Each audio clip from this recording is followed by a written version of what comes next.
Guten Morgen and welcome to our podcast, Cry, Laugh, Eat, Making Friends with Your Emotions. This podcast is part of our squug world, and a squug is a big squishy hug, which is what we'd give you if you were here with us. My name is Ruth. And my name is Helen. Welcome, everyone. We're glad you can be with us today. Our podcast talks all about making friends with your emotions. We focus on 6 core emotions: fear, sadness, disgust, anger, happiness, and surprise. Every week we explore one emotion and then we move through the emotions in a 6-week cycle. And the emotion we're shining the light on today is fear. And to be open and honest with you, fear has been my companion throughout my life. If fear was on Instagram, Helen would be the number 1 follower and I would be close beside her. Yes, it's been there since I was a little girl, and it's amazing that I'm here doing this podcast. Doesn't mean that fear is gone, but I've definitely learned a lot and so happy that we can be here sharing it with you. And we want you to know that you're never alone. And if you struggle with high levels of fear, stress, worry, anxiety, we know that you'll be feeling the impact of that in your body and your mind. And we really want to encourage you to take care of yourself, reach out and talk with a professional counsellor to get the support and the tools and the resources you need, because you are so worth whatever effort it takes to become emotionally strong. As Helen mentioned, fear includes feelings of anxiety, worry and stress. And I just want to follow up with that by saying that fear isn't just terror and horror.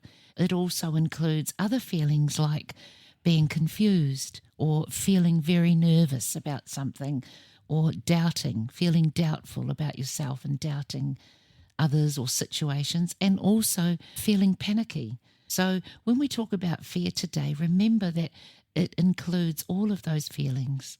And another important point we'd like you to remember as we speak about fear is something that we raised in the very first episode of our podcast, and that was that all emotions are alerts. They send you a notification, just like on your phone. They alert you about something that requires action from you. So fear lets you know when something is wrong or dangerous or threatening. I knew a young woman who was in a relationship with her boyfriend, and she was very anxious. She was confused in the relationship. She was doubting the relationship itself, very much doubting herself. She was panicky because she was always afraid she wasn't enough for him. And the reasons behind this were he was cheating on her, he was very dismissive of her thoughts, and very rude to her as well. She was clinging to a relationship that was unhealthy, and her whole experience of that relationship was completely fear-based. So there was actually no joy for her in that. So basically then that young woman was ignoring the alert that fear was sending her. Fear was saying, hello, something's wrong. This is not good for you. It's dangerous. It's threatening in some way. That's exactly right. So how could she have known? What are some other ways, Helen, she could have known that this fear was alerting her? It's so natural that when fear alerts us, that we will experience things within our body. We'll feel changes. So our heart rate will increase, be beating faster, our breathing will become faster, our muscles will feel tense, we may feel a little bit sick in the stomach.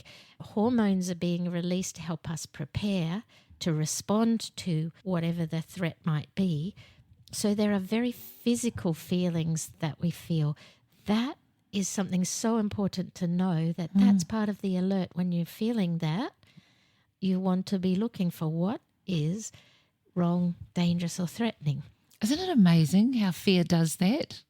It actually lets you know in your body, your mind, your heart. And the thing is, those feelings aren't pleasant. So sometimes we can get caught in them, almost paralyzed in those feelings. I've experienced that myself. Where Try to avoid them or push them away. push them away.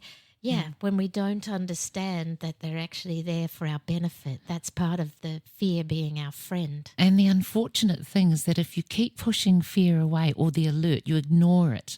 The more you ignore it, the stronger it becomes, and it keeps coming back. And before you know it, you've developed a pattern of behavior. Yes. Which is then an unhealthy pattern, which is then difficult to break and can lead to other things like depression. That pattern might be we get stuck in those anxious, heightened feelings. And sometimes, have you ever seen where somebody's in a heightened state like that and somebody else says, calm down? You know, because from their place of feeling calm, they're looking on someone that looks a little bit out of control. But saying calm down probably won't help that person because they are heightened. Their heart is beating faster. They are breathing faster. What they need is just a little space. What they need is support. And what they need is for the other person to be calm. Remember, in other episodes, we've talked about emotions are like waves in the ocean and how there might be a huge wave out at the beach. That wave will always end up subsiding on the shore. That's the same for people who experience high levels of anxiety. It will subside. It may come back again, but it will subside. Again, at this point, if you do feel those huge waves regularly and often, we'd really encourage you to get help. We want to share with you a quote from Fear in our book, where Fear says, quote, I am the voice in your head that tells you to be careful, to prepare, and to act, unquote. I just want you to think about that for a minute. I am the voice in your head that tells you to be careful, to prepare, to act.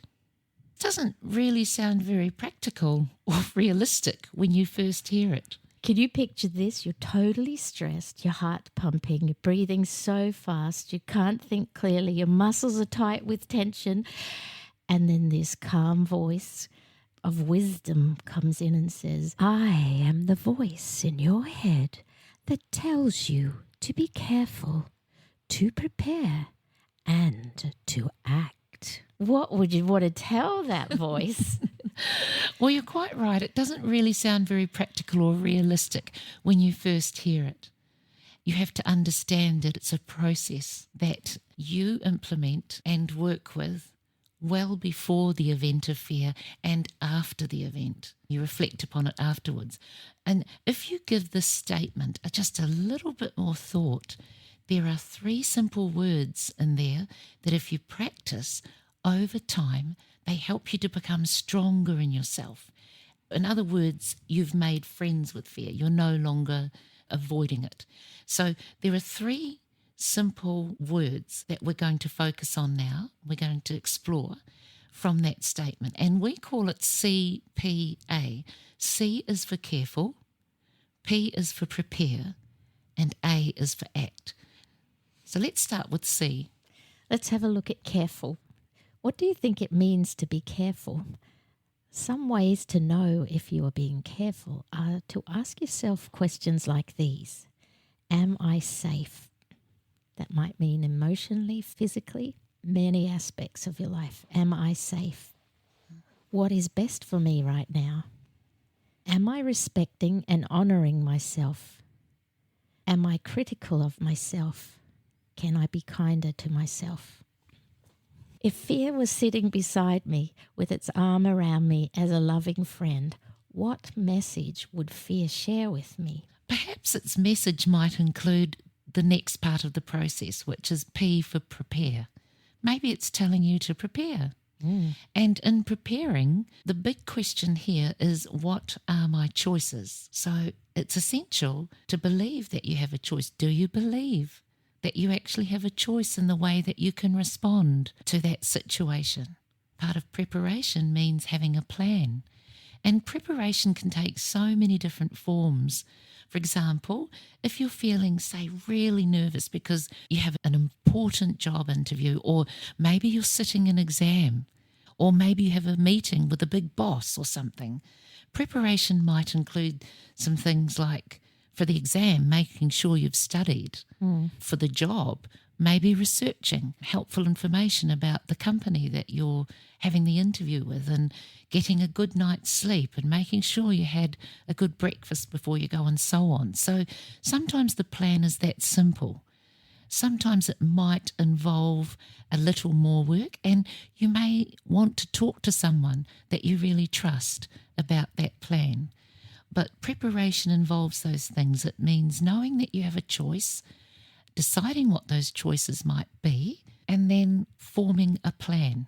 The third part of CPA is ACT. We could just put it into 2 words, which is do it.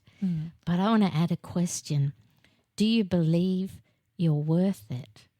Are you willing to put in the effort? Because sometimes these things, they take a bit of time to practice. We believe you're worth it. Yeah. And that's why we're sharing these important principles about all the emotions. The more you practice these things, the stronger you become, and the smaller fear becomes, because you become greater than your fears.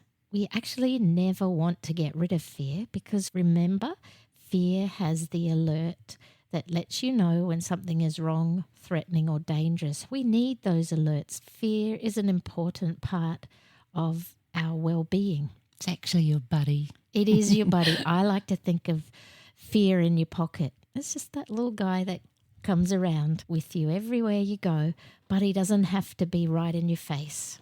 And we just need to be able to work with fear as our friend. And that's what CPA, Careful, Prepare and Act, will help us do, and help us to know that fear has become our friend.